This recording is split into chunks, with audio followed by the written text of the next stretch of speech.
Sa ngalan ng Ama at ng Anak at ng Espiritu Santo. Amen.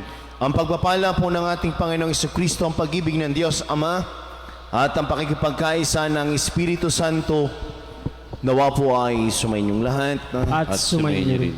Mga minamahal kong mga kapatid, aminin po natin ang ating mga kasalanan at mga pagkukulang upang tayo po ay maging karapat, dapat naggumanap sa banal na pagdiriwang na ito. Inaamin ko sa makapangyarihan Diyos at sa inyong mga kapatid na lubha ko nagkasala sa isip, sa salita at sa gawa at sa aking pagkukulang, kaya sinasama ko sa mahal na Birheng Maria, sa lahat ng mga anghel at mga banal, at sa inyong mga kapatid na ako'y panalangin sa Panginoong ating Diyos. Hawan po tayo ng makapangyarihan Diyos, patawarin po tayo sa ating mga kasalanan, patnubayan po tayo sa buhay na walang hanggan. Amen. Panginoon, kaawaan mo kami. Panginoon, kaawaan mo kami. Kristo, kaawaan mo kami. Kristo, kaawaan mo kami. Panginoon, kaawaan mo kami. Panginoon, kaawaan mo kami. Manalangin po tayo. Ama naming makapangyarihan, kami naway magkaroon ng pitagan at pagmamahal para aming magawang sambahin ang ngalan mo, sapagkat sa mga pinatatatag sa iyong pag-ibig, ikaw ay walang pinababayaang masadlak sa ligalig. Iniluluhog po namin ito sa pamamagitan ni Kristo kasama ng Espiritu Santo magpasawalang hanggan. Amen.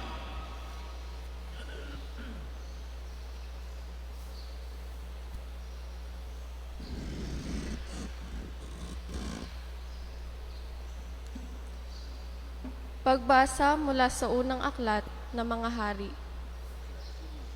Noong panahon na iyon, si Nabat ay may ubasan na nasa tabi ng palasyo ni Akab, hari ng Samaria. Nagustuhan ni Akab ang ubasan, kaya't sinabi niya kay Nabat, "Ibigay mo na sa akin ang iyong ubasan at gagawin kong taniman ng gulay pagkat malapit sa aking palasyo. Papalitan ko ng mas mainam na ubasan o babayaran sa iyo." Ngunit ganito ang naging sagot ni Nabat, "Patawarin ako ng Panginoon, ngunit hindi ko po maibibigay sa inyo ang pamana sa akin ng aking mga ninuno." Umuwi si Akab na malungkot at masama ang loob dahil sa sagot ni Nabat. Nagkulong siya sa kanyang silid, hindi makausap at ayaw kumain.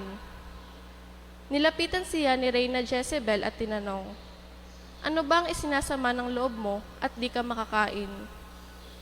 Sumagot ang hari, "Kinausap ko si Nabat na taga Jezreel at inalok ko siyang papalitan o babayaran ang kanyang ubasan. Ngunit tinanggihan ako, at ang sabi hindi raw niya maaaring ibigay sa akin ang kanyang ubasan." Wika sa kanya ni Jezebel, "Halika na, kumain ka at huwag ka ng malungkot. Ireregalo ko sa iyo ang ubasan ni Nabat." Gumawa ang reyna ng ilang sulat sa ngalan ng hari. Tinatakan ng pantatak ng hari at ipinadala sa mga matatanda at namumuno sa lungsod na tinitirahan ni Nabat. Ganito ang sabi niya sa sulat, "Ipag-utos ninyo ang isang pangkalahatang pag-aayuno. Patayin ninyo si Nabat sa harap ng karamihan. Kumuha kayo ng 2 upahang saksi na maghaharap ng ganitong sumbong laban sa kanya." Tinungayaw niya ang Diyos at ang hari. Pagkatapos, dalhin ninyo siya sa labas ng lungsod at batuhin hanggang mamatay. Tinupad ng matatanda at ng mga pinuno ng lungsod ang utos ni Jezebel. Ipinag-utos nila ang isang pangkalahatang pag-aayuno at iniharap sa madla si Nabat. Lumabas ang 2 saksi na inupahan at siya'y pinaratangan ng ganito. Tinungayon ni Nabat ang Diyos at ang hari. Kaya't si Nabat ay inilabas ng lungsod at binato hanggang mamatay. Nagpasabi agad sila kay Jezebel, "Patay na po si Nabat na taga Jezreel." Pagkatanggap ng gayong balita, Nagpunta si Jezebel kay Akab at sinabi rito, "Hayan, kunin mo na ang ubasang hindi mo mabili kay Nabat. Hindi na siya makakatutol, patay na siya."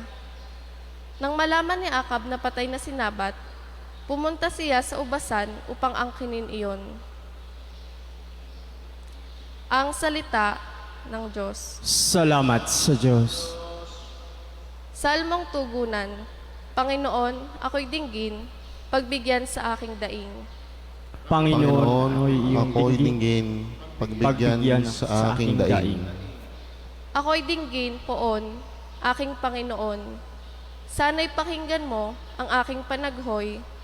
Diyos ko at Hari, lingapin mo ngayon. Itong tumatawag at nagpatutulong. Panginoon, ako'y dinggin, pagbigyan sa aking daing. Ang gawang masamay, di mo kalulugdan.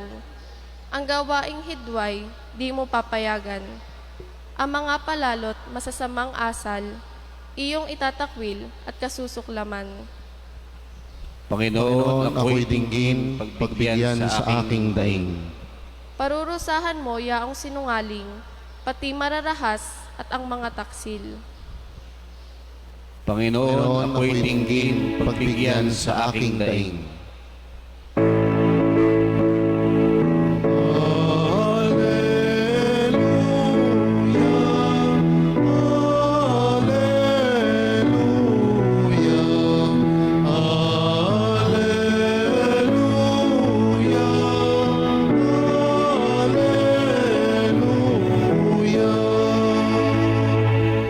Ang salita mo'y liwanag, ang law sa aking paglakad,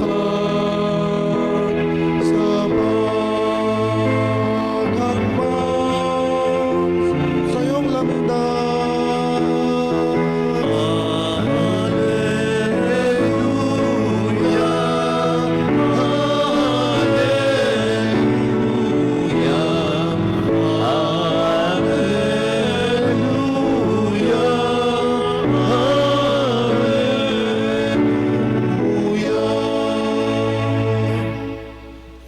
Sumayin niyo ang Panginoon. At sumainyo rin. Ang mabuting balita ng Panginoon ayon kay San Mateo. Papuri sa iyo, Panginoon. Noong panahon ngayon, sinabi ni Jesus sa kanyang mga alagad, "Narinig ninyo na sinabi, mata sa mata at ngipin sa ngipin. Ngunit ngayon sinasabi ko sa inyo, huwag ninyong labanan ang masamang tao. Kung may sumampal sa iyo sa kanang pisngi, iharap mo pa sa kaniya ang kabila. Kung ipagsakdal kanino man upang makuha ang iyong baro, ibigay mo sa kanya pati ang iyong balabal. Kung sa pilitang ipapasan sa iyo ng manlulupig ang kanyang dala ng 1 kilometro, pasanin mo ito ng 2 kilometro. Magbigay ka sa mga nanghihingi sa iyo at huwag mong pahindian ang nanghihiram sa iyo."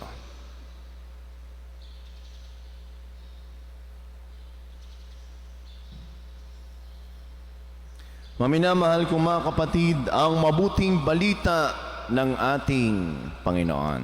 Pinupuri ka namin, Panginoong Jesucristo. Mapagpalang umaga po sa ating lahat. At pagbati rin ng ika-18 taon ng pagdiriwang ng kaarawan ng pamangkin ni Father Roland, PJ Indicio. Happy birthday sa iyo. Siguro ho ay narinig na natin ang salitang lintik lang ang walang ganti. Eh bakit kayo ikipapadaig? Ikigay duwag. Gantihan mo. Eh ano mangyayari sa iyo? Ginaganyan ka na nga. Wala ka pang aksyon. Di. Babawian natin. Kung anong ginawa niya sa akin, ang ginawa niya sa iyo, ay dudublehin pa natin. Kung mas masakit siya yung ginawa, titriplehin pa natin. At hindi natin patutulugin, gaganti tayo. Mga kapatid, kung yan ho ang pananaw natin sa ating buhay, ay hindi ho ito mga Kristiyano. Sapagkat sabi ng ating Panginoong Hesus na napakahirap naman hong gawin, kapag sinampal ka sa iyong kanang pisngi, iharap mo pa sa kanya ang kabila. Meron nga ako nabasa, ang sabi ay, kapag binato ka ng bato, batuhin mo ng bulaklak. Isama mo na ang paso para may impact. Mali ho yun. Tayo ay, ang tendency natin pag nagagalit, gaganti. Ang tendency natin pag tayo nagalit, huwag imikan. Ang tendency natin ay gagawan ng masama. Pero hindi yan ang utos ng ating Panginoong Yesus. Sapagkat ang batas na sinabi sa ating Ebanghelyo, ito yung batas ng unang-una pa na tinatawag na lex talionis, law of titat, na kung saan ay masasabi natin na very barbaric na ito, very savage. Pero alam ho ninyo, nung nabasa ko na ito palang lex talionis na ito ay law of mercy pa para ho sa kanila. At ang batas hong ito ay hindi lamang ho nakagustuhan mong gumanti ay basta ka na lamang gaganti. Hindi ho pala. Yan ho pala ipupunta pa sa judge, sa hukom, para makita kung ano ang porwisyo na ginawa sa iyo, iyon naman ang tutumbasan. Ginawa ang batas na ito para magkaroon ng tinatawag na limitation para ho sa revenge.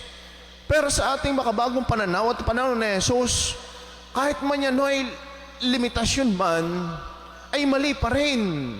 Sapagkat ito pa rin ay pagganti.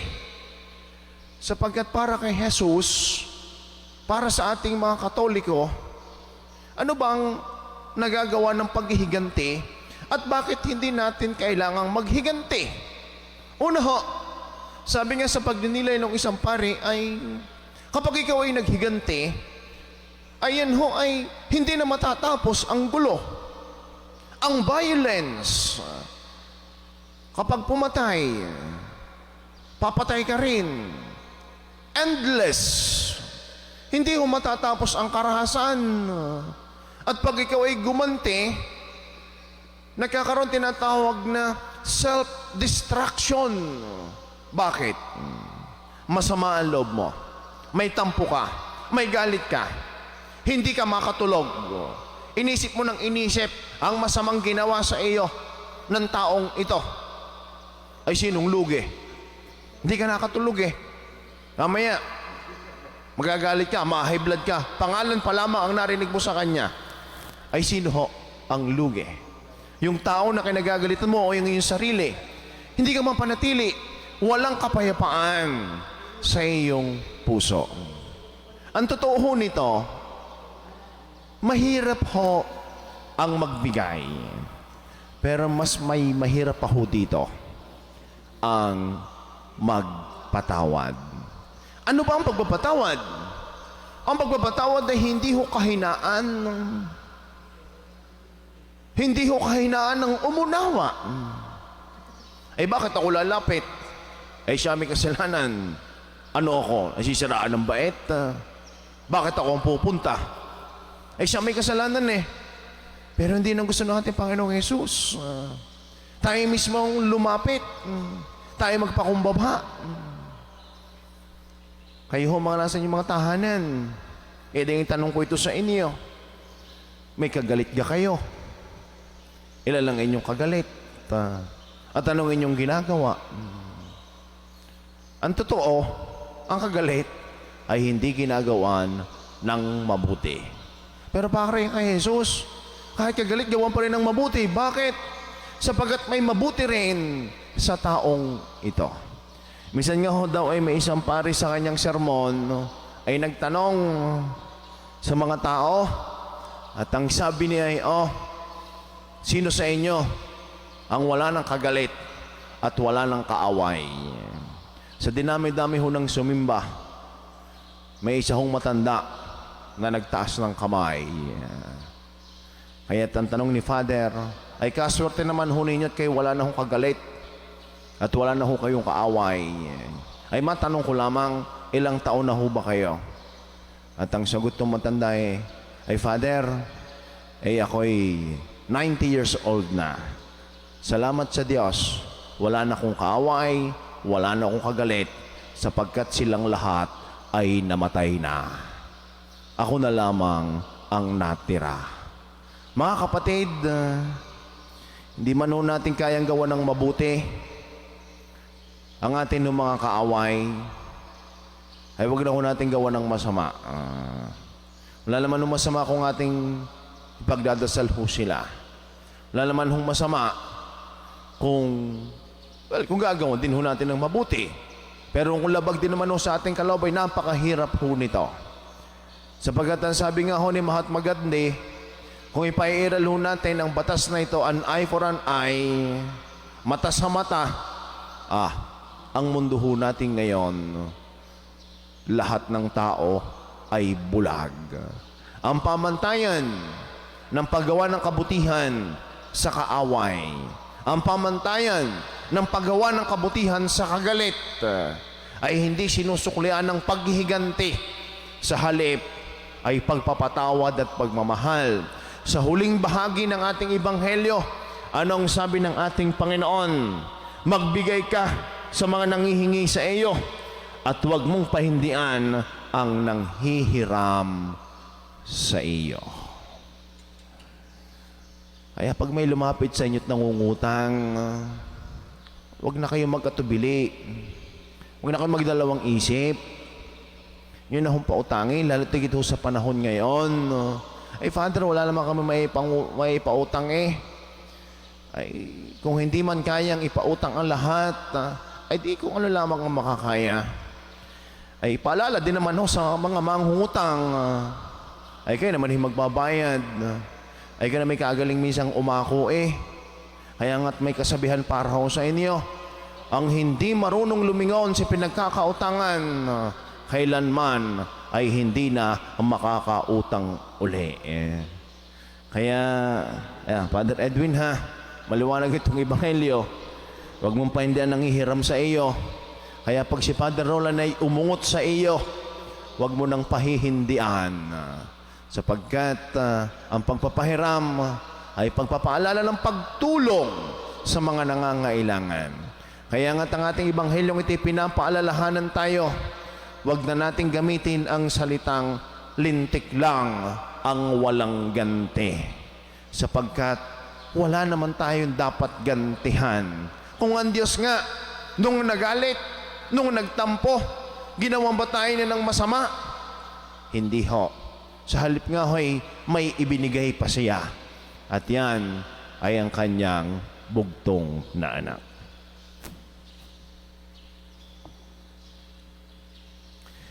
Napakabuti sa atin ng ating mapagmahal na Ama. Manalangin tayo sa kanyang mahabaging pag-ibig na nagbubunsod ng ating mabuting pakikitungo sa ating kapwa. Ang ating itutugon, Ama, gawin mo kaming ganap sa iyong pag-ibig. Ama, gawin mo kaming ganap sa iyong pag-ibig.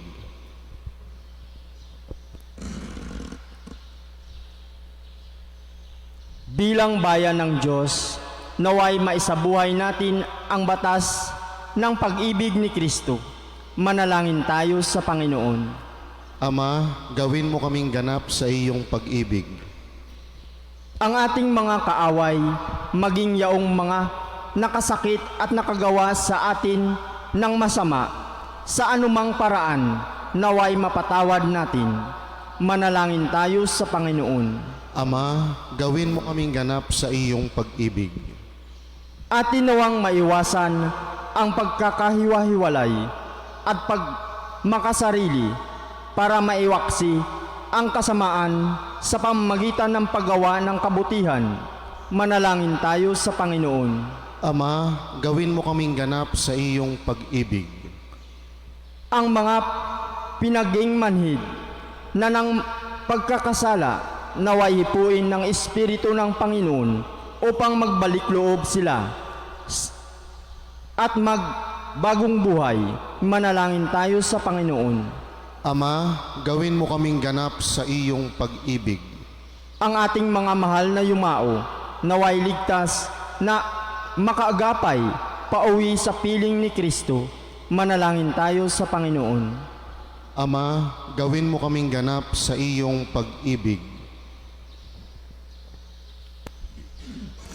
Panginoon ng sambayanan, habang aming itinataas ang mga panalangin ito, tulungan mo po kaming magkakasamang lumago at mapaglabanan ang pagkakaaway-away at hindi pagkakasundo. Hiniling po namin ito sa pamagitan ni Kristong aming Panginoon. Amen. Manalangin po kayo mga kapatid upang ating paghahain ay kalugdan ng Diyos, amang makapangyarihan. Tanggapin nawa ng Panginoon itong paghahain sa iyong mga kamay sa kapurihan niya at karangalan sa ating pakanabangan at sa buong sambayanan niyang banal. Ama naming lumikha, tanggapin mo ang aming paghahain ng papuri sa iyong kabutihan sa amin. Sa dulot nawa nitong kadalisayan, kami naway makapag-alay ng iyong kinalulugdan sa pamamagitan ni Jesucristo kasama ng Espiritu Santo magpasawalang hanggan. Amen. Sumainyo ang Panginoon. At sumainyo rin. Itaas po sa Diyos ang inyong mga puso at diwa. Tinaas na namin sa Panginoon. Pasalamatan natin ang ating Panginoon Diyos. Marapat na siya ay pasalamatan. Ama naming makapangyarihan, tuningang marapat na ikaw ay aming pasalamatan. Sa iyong paglingap at kagandahang loob ang tao'y nilikha mo at pinangangasiwas sa sinukob. Sa hangad mong siya iwastong lubos, siya pinagdusa mo sa kanyang pagtalikod. Sa iyong paggili yung pinahintulot na makabalik siya sa pamagitan ni Kristo Jesus. Kaya, kaysa ng mga anghel na nagsisiawit ng papuri sa nawalang umpay sa kalangitan, kami po'y nagbubunyi sa iyong kadakilaan. Santo, Santo, Santo, Panginoong Diyos ng mga hukbo, napupuno ang langit at lupa, nagkadakilan mo. Hosana, Hosana, sa kaitaasan, pinagpalang na paririto sa ngalan ng Panginoon. Hosana, Hosana, sa kaitaasan.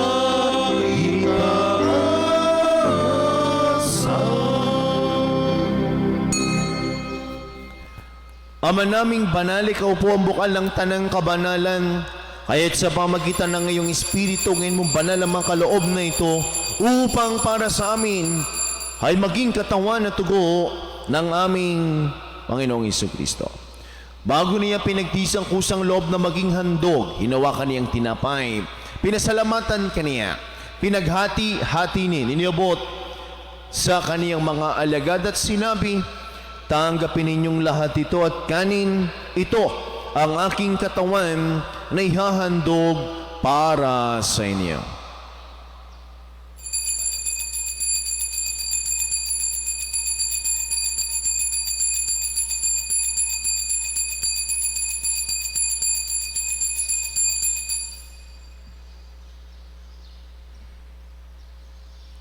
Kaya hindi naman nung matapos ang hapunan, kinuha niyang kalis, muli kanyang pinasalamatan, ninabot niyang kalis sa kanyang mga alagad at sinabi, tanggapin ninyong lahat ito at inumin itong kalis ng aking dugo, nang bago't walang hanggang tipan, ang aking dugo na ibubus para sa lahat, sa kapagpapatawad ng mga kasalanan, gawin ninyo ito sa pag-alaala sa akin.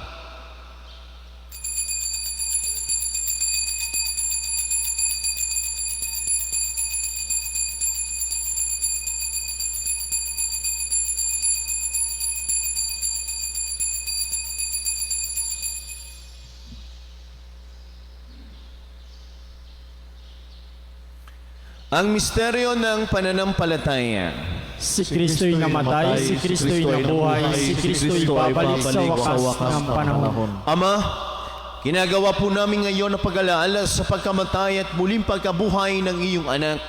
Kaya tinialay po namin sa iyo ang tinapay na nagbibigay buhay at ang kalis na nagkakaloob ng kaligtasan. Kami po ay nagpapasalamat dahil kami yung minarapat at tumayo sa harap mo para maglingkod sa iyo. Sinasamo po namin kami magkakasalo-salo sa katawan at tugon ni Kristo, mabuklod sa pagkakaisa sa pamamagitan ng Espiritu Santo. Ama, lingapin po ninyo yung simbahang laganap sa buong daigdig. Puspusin po ninyo kami sa pag-ibig. Kay San Francisco na aming Santo Papa at ni Gilbert na aming obispo, lahat ng mga obispo at ng tanang kaparian. Alalahanin po ninyo ang mga kapatid naming nahimlay na nang may pag-asang sila'y muling mabubuhay. Gayon din po ang lahat ng mga pumanaw, lalo tigit silang malalapit sa aming buhay. Kaawaan po ninyo sila at patuloyin sa iyong kaliwanagan. Kaawaan po ninyo at pagindapatin kaming lahat na makasalo sa iyong buhay na walang wakas.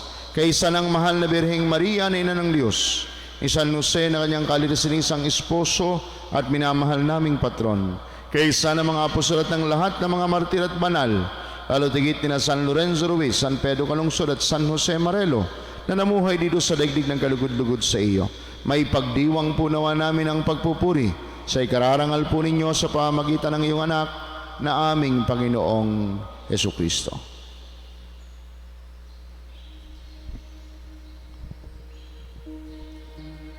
Sa pamamagitan ni Kristo, kasama niya at sa Kanya, ang lahat ng parangal papuri sa Diyos sa makapangyarihan, kasama ng Espiritu Santo, magpasawalang hanggan. Amen, amen, amen.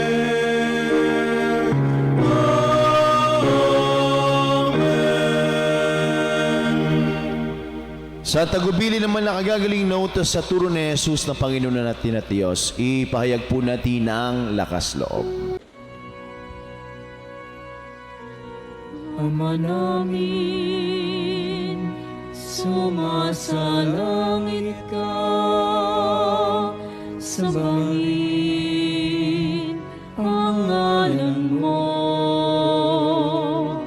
mapasa amin ang kaharian mo, sundin ang loob mo dito sa lupa para nang sa langit.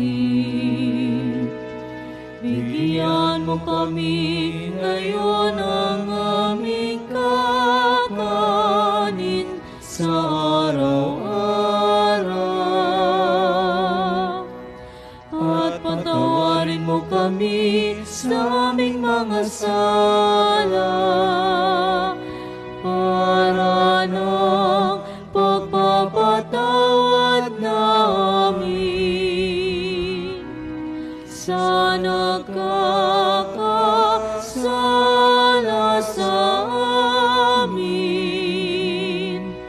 At huwag mo kaming ipahintulot sa tukso at iadya mo kami sa lahat ng masama. Hinihiling po namin kami adiya sa lahat ng masama, pagkalooban po ng kapayapaan araw-araw, iligtas sa kasalat, ilayo sa lahat ng kapahamakan. Samantalang aming pinananabikan ang dakilang araw ng pagpapahayag ng tagapagligtas naming si Hesu Kristo. Sapagkat iyo ang kaharian, ang kapangyarihan, ang kapurihan, magpakailanman. Amen. Panginoong Jesucristo, sinabi mo sa iyong mga apostol, kapayapaan ang iniiwan ko sa inyo. Ang aking kapayapaan ang ibinibigay ko sa inyo. Tungayan mo ang aming pananampalataya at huwag ang aming mga pagkakasala. Pagkalooban mo kami ng kapayapaan at pagkakaisa ayon sa iyong kalooban, kasama ng Espiritu Santo magpasawalang hanggan. Amen. Ang kapayapaan po ng Panginoon ay lagi ng sumainyo. At sumainyo. Minamahal ko mga kapatid, magbigayan po kayo ng kapayapaan sa bawat isa. Peace be with you po sa ating lahat. Kordero ng Diyos na nag-aalis ng mga kasalanan ng sanlibutan, maawa ka sa amin. Kordero ng Diyos na nag-aalis ng mga kasalanan ng sanlibutan, maawa ka sa amin. Kordero ng Diyos na nag-aalis ng mga kasalanan ng sanlibutan, ipagkaloob mo sa amin ang kapayapaan.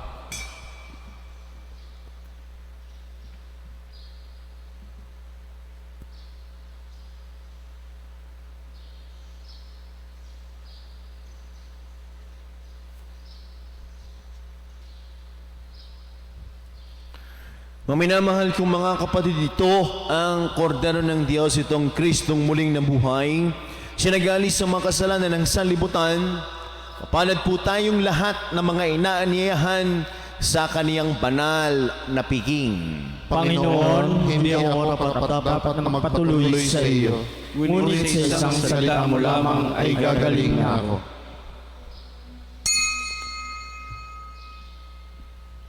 Pag-ibig ang siyang pumukaw sa aming puso at kaluluwa, ang siyang nagdulot sa aking buhay ng gintong aral at pag-asa.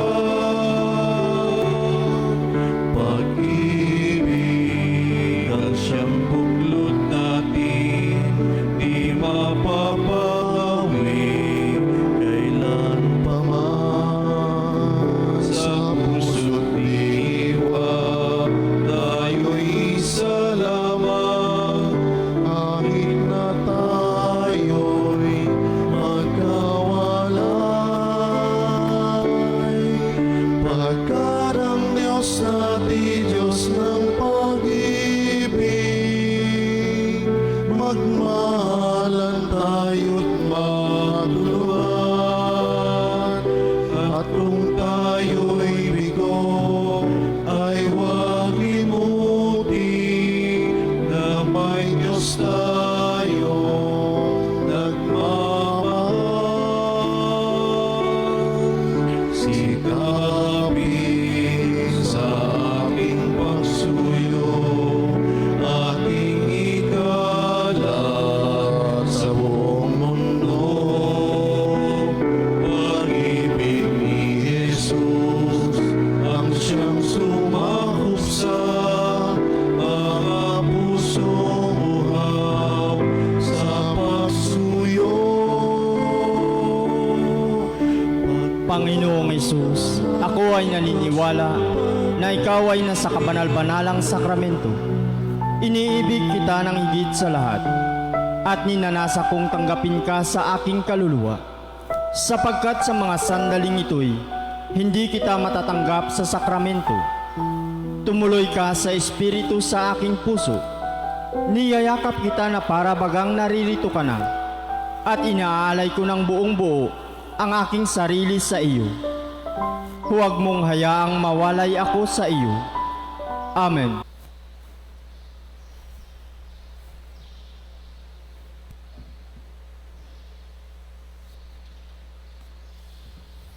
Manalangin po tayo.